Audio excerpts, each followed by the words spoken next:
Sebenarnya aku tuh selalu percaya second chance gitu loh. Ketika Setiap orang bisa. betul, setiap orang tuh punya kesempatan kedua gitu. Dan aku tuh mau memberikan itu ke orang-orang yang mungkin di mata orang lain sudah jelek atau gimana. Tapi aku lebih kayak oke, I give you second chance and prove it to me gitu. Kalau memang enggak berarti salahku, aku udah kasih second chance, bukan salah dia gitu.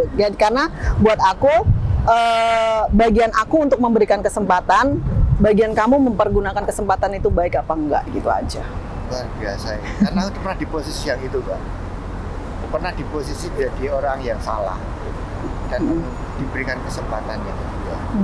Dan aku berusaha untuk melakukan yang terbaik dan kesempatan itu tak ambil. Iya.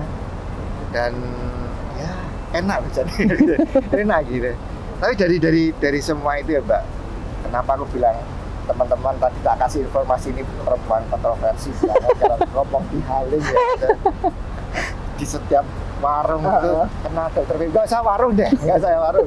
Kamu tahu porter, kamu tahu Afsek, bilang aja saya tamunya dokter Febi.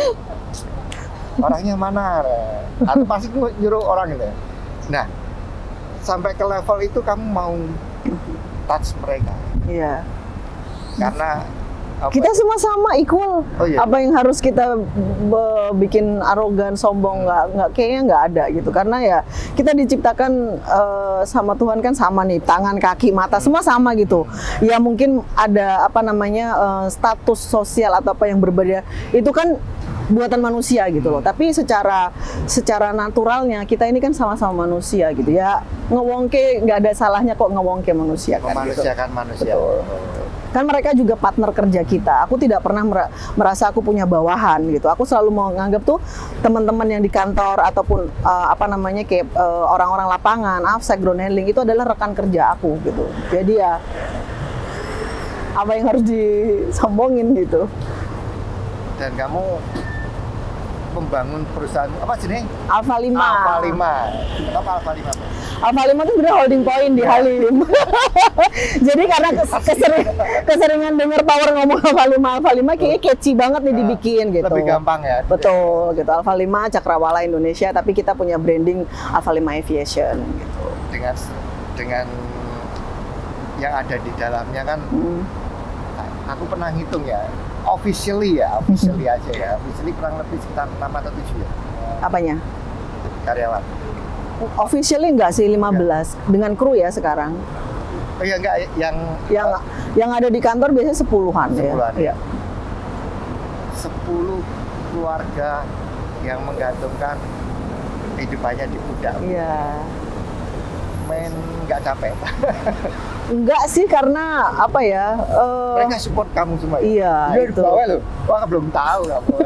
Galak loh. Belum tahu. Galak ini sebenarnya. Kayaknya begini nih. Tapi galak loh. Sama karyawannya tuh udah kayak emaknya bener. Aware banget. Hal yang kecil pun dia perhatikan. Ya itulah ya, kadang-kadang aku mikirnya gini. Apa yang aku nggak pernah melihat dari sisi dimana orang-orang ngomongin ke kamu tentang negatif ya. Setiap orang mungkin ada sesuatu hal yang keliru sudut pandangnya sehingga nggak ketemu. Betul. Sehingga membuat kamu kadang-kadang orang ini nggak benar nih atau gimana seperti itu. Tapi hanya sebuah komunikasi yang sudut pandangnya nggak sama. Iya. Tetapi kalau kamu dengan karyawan itu nggak ada loh ya. Karyawan kemarin aku nanya sama karyawanmu yang depan apa jenenge, Pak? Siapa tuh? Maul. Enggak ya, cewek. Maul Lydia. Oh, Paul Lydia ya, sekarang umroh. Umroh ya. Umrohin loh. Puji Tuhan. Udah 6 ya. 6. Puji Tuhan, alhamdulillah ya. Iya. Jadi umrohnya aku nanya, Mbak, kan aku tuh pertama kali kan dia gini. Agak-agak ya kurus banget sih, enggak. Mbak, berat badan masuk berapa? 48, sekarang berapa?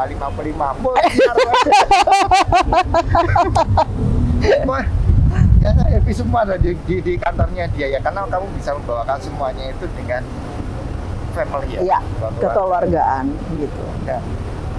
Dari situ akhirnya Alfa 5 terbentuk dan kamu sebagai ya business owner. Iya, akhirnya gitu. Mungkin juga pelajaran-pelajaran yang kemarin tuh sebenarnya Tuhan mau kasih gini loh.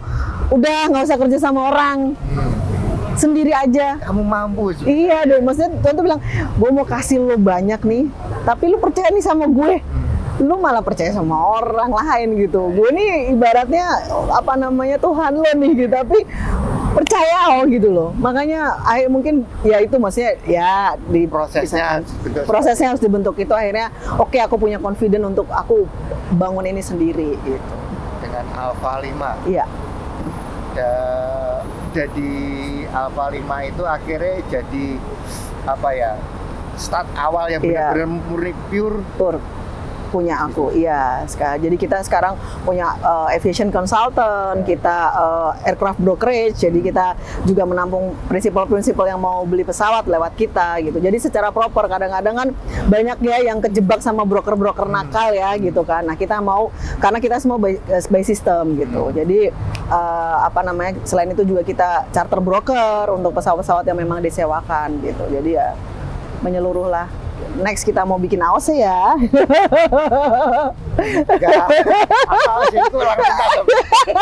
AOC luar negeri maksudnya. Aku diajak. Alpha 5 itu kan second family-mu ya. Yes. Anak-anakmu banyak. Lumayan. Badel-badel. Kayak kita kejadian tadi pagi aja kamu mau cahayan itu. Iya. Ya. Kamu aware dengan mereka. Kamu peduli hal yang kecil dengan seperti itu. Ya. Karena menurutku tanggung jawab itu nggak hanya di kantor, tapi ketika kayak kita duty di luar kayak gini, itu kan anak-anak ini kan tanggung jawab aku gitu. Jadi ya memang apa namanya, mereka harus selalu sering diarahkan gitu loh, dan diingatkan kalau kayak dia nih. Kena nih berdua nih. Iya gitu. Ya, itu. Sampai segitunya sehingga mereka pun juga merasa bahwa ketika kamu marah itu bukan sesuatu hal yang bikin mereka benci, tapi ya diingatkan. Iya, betul. Pendekatanmu seperti keluarga, satu kakak, ya orang tua dan lain sebagainya ya, yang bagaimana mereka benar-benar segan ya sama kamu. Mbak, pada saat kontroversi itu dan kamu di titik terendah, yang support kamu siapa? Yang support aku adalah satu sih suami pasti ya kan. Yang kedua orang-orang yang sekarang sama aku gitu. Yang sekarang ada sama aku itu yang mereka yang support aku. Termasuk dirimu. Ya kan. Ya aku cuman nggak. Karena di saat kita di titik terendah itu seleksi alam sih Mas. Siapa yang beneran teman kita, siapa yang hanya one time friend gitu kan. Siapa yang hanya teman di saat senang-senang, itu semua kefilter kok di situ. Yang salty ya, aku pernah ngobrol sama Mas Indra gitu kan. Gimana Mas? Dia sebenarnya juga geleng-geleng dengan pekerjaanmu gitu ya. Iya. Gila, kamu perempuan loh dengan pressure yang begitu luar biasa.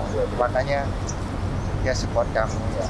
Sungguh luar biasa sih, aku bilang sama Mas Indra, ya Mas, memang kamu mungkin tugasmu sebagai penolong pasangan. Iya. Pada saat itulah Mas Indra benar-benar totally ya. Iya, karena suamiku tuh sebenarnya sabar banget sih gitu dengan menghadapi aku yang ibaratnya kan kayak gini ya itu gitu. Antara sabar atau sudah putus asa? Pasrah kayaknya, lebih ya wes lah ya. Gitu, tapi sih memang supportnya luar biasa sih, kayak yang apa namanya, dia selalu bilang ya udah kita hadapin bareng-bareng, kita hadapin sama-sama. Jadi apa namanya, dan juga kan maksudnya di samping dia selalu support kan juga doa dari Mas Indra, dari ibuku gitu, dari adikku gitu, dari keluargaku lah gitu, yang selalu support lah gitu mereka, kayak yang sabar ya, tetap kuat, tetap tenang gitu, hadapi semuanya gitu. Kalau memang ini kan kebenaran juga akan terungkap lah gitu, soon or later gitu kan gitu. Jadi ya tetap aja jadi orang baik, jangan pernah nggak jadi orang baik. Kalau Mas Indra tuh tagline-nya gitu, selalu jadilah orang baik, tetaplah menjadi baik gitu. Jadi mau apapun yang terjadi, kamu harus tetap jadi baik. Ya kamu gitu. Jadi kamu jangan berubah hanya karena kayak gini, kamu nanti dendam, kamu nanti punya rasa benci, ya jangan gitu. Tapi tetaplah menjadi baik gitu. Easy going tapi slow ya. Kayak gitu lah. Kalau apa yang belum apa ya, ngomong kayak keluarga ya. Yang di Semarang kan berapa saudara Mbak? Berdua. Berdua. Aku sama adikku. Adikku yang Adikku kemarin baru selesai PhD-nya. Iya itu setelah berapa tahun ya, karena kan kepotong pandemi gitu kan ya, puji Tuhan akhirnya lulus PhD dan sekarang dia juga menjadi jabatan struktural di Universitas Semarang gitu kan. Jadi ya lumayan sibuk, tapi ya udah inilah satu demi satu udah selesai lah gitu sekolahnya. Tapi ini mau sekolah lagi, aku juga nggak tahu kenapa dia mau sekolah lagi. Kayaknya pernah ada capeknya sekolah. edik Gitu. Kayaknya gitu. Kalau kayak sekolah kayaknya dia edik gitu. Adikmu sing sama ibu ya? Iya. Sama ibu. Di Semarang. Di Semarang. Gitu. Waktu itu sempat dengar nggak ibu ketika kamu down bener-bener down gitu? Nggak dengar secara detail ya, tapi aku memang ada masalah gitu kan. Ya dia kan setiap pagi gitu selalu kirim firman Tuhan lah gitu loh. Aduh. Jadi ibuku tuh setiap pagi gitu jam 6 pagi kan dia selalu jam 5 pagi tuh dia bangun renungan pagi, terus habis itu sekitar jam 6 dia udah pasti WA aku. Dia ada firman Tuhan yang ini tegula kok. Pokoknya selalu nguatin, selalu doain gitu. Jadi itu juga merupakan booster lah gitu ya, karena ya walaupun ibuku tidak tahu masalah detailnya, tapi dia selalu ngerasa kan namanya ibu kan punya bonding itu kan, ketika anaknya ada masalah ya dia nggak bisa bantu banyak selain doa kan gitu loh. Sampai apa yang dirasakan ibumu itu feelingnya kuat. Iya, walaupun aku memang orangnya sebenarnya nggak terlalu dekat sama ibu kan, tapi dan aku nggak bisa gitu ngomong aku punya masalah ini, nggak bisa gitu. Jadi ya paling tahu, tapi dia juga mungkin nggak berani nanya gitu, tapi dia cuma bisa mendoakan gitu. Dia selalu gitu, karena adekku juga nggak mau ngomong karena kan takut kepikiran, takut nanti sakit drop gitu kan gitu. Tapi ya itu doanya terus-terusan itu sih. Ya mungkin itu juga jadi tameng aku ya gitu Mas. Sudah memberikan yang terbaik gitu? Belum. Aku sih ngerasa belum ya, karena karena aku nggak deket sih ya Mas gitu. Jadi aku tuh nggak terlalu kayaknya aku cuman bisa memenuhi itu di material thing gitu loh. Jadi kayaknya maksudku dengan peninggalan bapak juga sebenarnya ibuku udah secure lah gitu kan. Tapi kan aku juga pengen kasih sesuatu juga lah buat ibu gitu. Cuman karena aku nggak deket gitu, aku tuh nggak pernah bisa secara eksplisit tuh menyatakan tuh I love you loh gitu. Tapi dengan ya itu by things gitu loh, kayak membelikan ini itu rumah ini itu. Tapi mungkin aku sih ngerasa ibuku mungkin nggak perlu itu gitu. Ibuku tuh kadang-kadang cuma perlu aku tuh bilang pengen naik. Cuman aku nggak bisa karena aku saking nggak deket gitu sama ibu. Jadi pengen tahu sesuatu ibu mungkin nggak bisa langsung, tetapi pasti lewat adik. Iya, gitu. Aku selalu ngecek lah gitu. Dia kontrolnya kapan? Apa kan dia punya sakit jantung ya gitu. Jadi setiap minggu ada turunan. Bapakku tuh meninggal karena jantung di umur 53. Satu set keluarganya itu, satu garis itu meninggal semua gara-gara jantung. Setelah bapakku meninggal, rentetannya langsung meninggal semua. Jadi aku sendiri punya kelainan dari kecil, katup mitral aku nggak bisa nutup sempurna, gitu kan. Tapi makanya itu nggak boleh sebenarnya kalau capek, tiba-tiba capek itu kayak langsung madeg gitu. Kadang-kadang juga rada sesek lemes gitulah. Tapi ya itu manageable sih, gitu. Kapan ya? Itu ke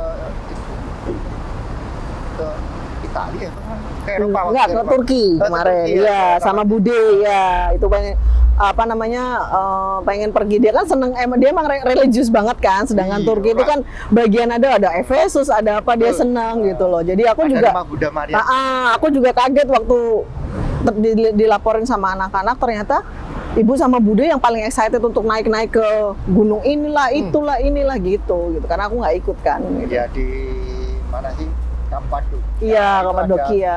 Gua di mana tempat umat Nasrani itu dulu itu berdoa. Betul. Jadi benar. Nah, karena kan Turki memang sebenarnya daerah religiusnya orang Kristen kan sebenarnya. Karena transisi iya gitu. Jadi memang kalau kita ngomong pengen tahu sejarah tentang religiusitas itu di Turki itu banyak. Iya. Nasrani ada, Muslim ada, betul. Makanya sebagai tempat transit orang umroh atau haji setelah menjalankan ibadah mereka Iya. jadi. Tapi ya puji Tuhan ada bondingnya dikit lah ya, mulai terbangun seperti Iya, itu. betul.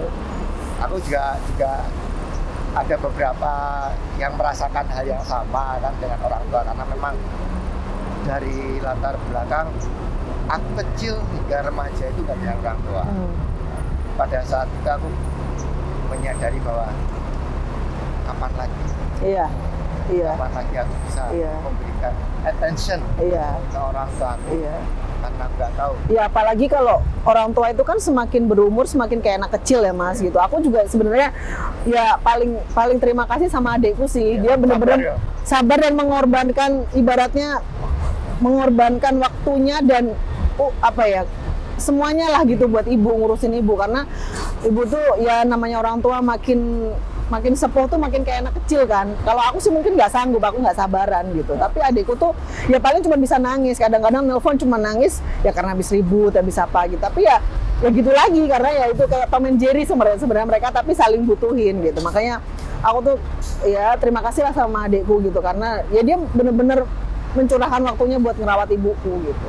Karena kan jauh ya, Semarang, aku di Jakarta gitu. Dan dia bener-bener kayak banyak banget dia tuh harus bisa dapat beasiswa sekolah ke luar negeri, ke sini tapi dia nggak mau ambil gitu, nggak mau karena ada ibu. Dia melihatnya itu, tapi gitu. Jadi itulah gitu.